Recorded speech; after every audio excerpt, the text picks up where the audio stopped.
I want to tell you about how sick so many of these brave men and women have become.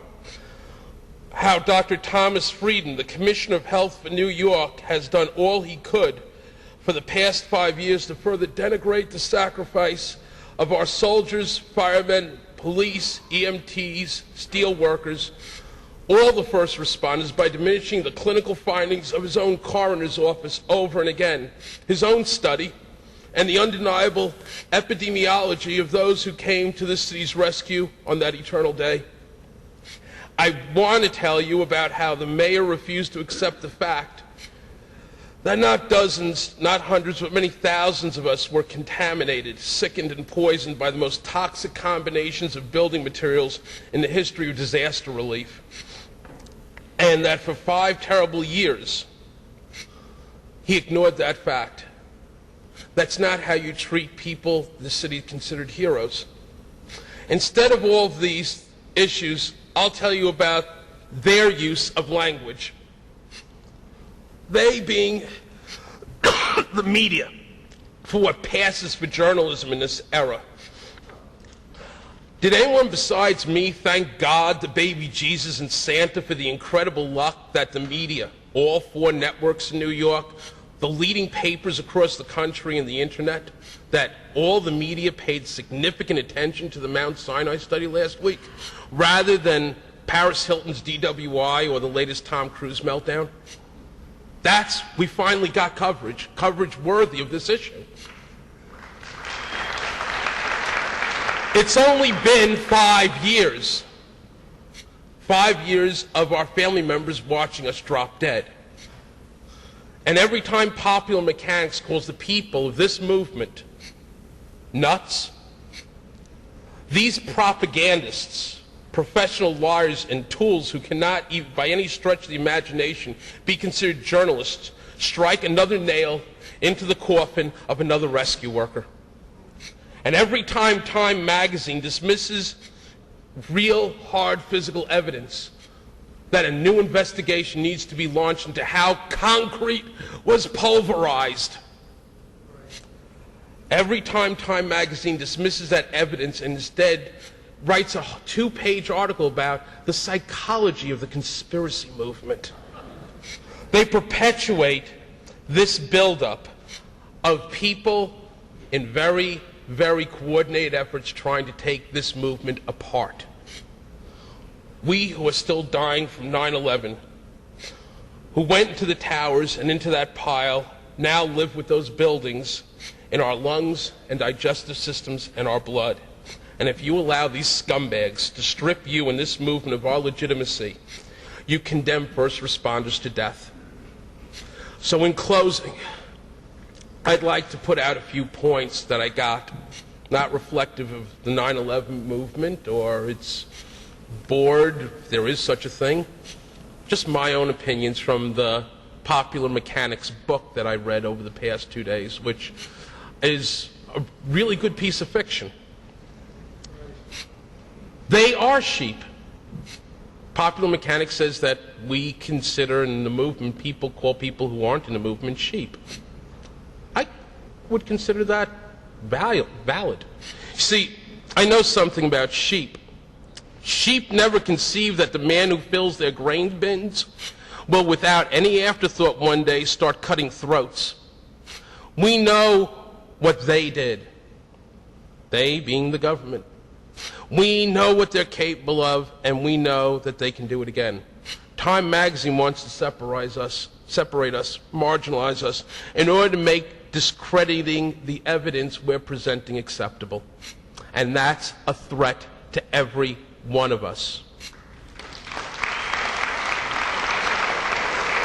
We're now officially conspiracy nuts. Give yourself a round of applause. Time, U.S. News, and World Report, Popular Mechanics have all said so. We're worse than Oliver Stone ever was with JFK. Worse than Spike Lee with that damn Katrina HBO special. Worse than that fat son of a bitch Michael Moore for suggesting Iraq is unjustifiable, and the Bush, Cheney, and bin Laden families have all been incestuous with each other with wild disregard out in the open. because sometimes that's the best place to hide. Loose change is more dangerous than anything they've ever encountered. In the words of a popular radio host, Michael Savage, who's really interesting to listen to since he's completely out of his mind, they're giving it away like the goddamn New Testament on a CD. How do you stop that?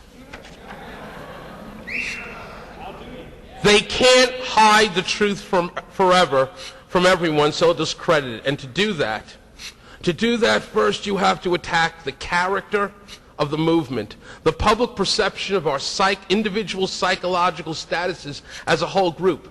And this is what Time magazine tried to do. Yes, then you see their numbers will shrink, or at least they'll become stagnant. After all, for God's sakes, these people think they're a movement. It's obvious what happens next. They're radicals. They're undermining the war on terrorism. The Bush administration is just the worst liars, the most dramatically overt in their manipulations and deceit. They really don't give a crap if we see right through their schemes. Johnson, Nixon, Reagan, Bush, even Clinton tried to hide dirty laundry with the first establishment, though, of a genuine American dynasty. The dynasty that would have been established if maybe the Kennedys hadn't, for generation after generation, gotten blown away. See, now we're so delusional that we're comparing conspiracies. We understand the convolutions of empire in this room. How was the concrete pulverized?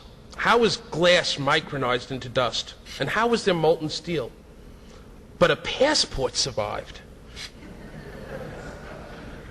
What were those explosions reported by the FDNY? And why weren't the planes intercepted? And how did Hani Hanor learn to fly like that? I don't think we're crazy. Everyone in this administration had motive, intent, and opportunity. Conspiracies are only evidence the courts won't hear. We came to your rescue on 9/11. Now thousands of us and our families need you to come for 2 hours. For myself and far too many of us, research and the effective treatment's going to arrive far too late. I have double metastasizations in both lungs. That's just a reality. But remember the other side of this room that stood up. We're the canaries in the coal mine. Where did all that dust go? We were also killed on 9/11. Avenge us.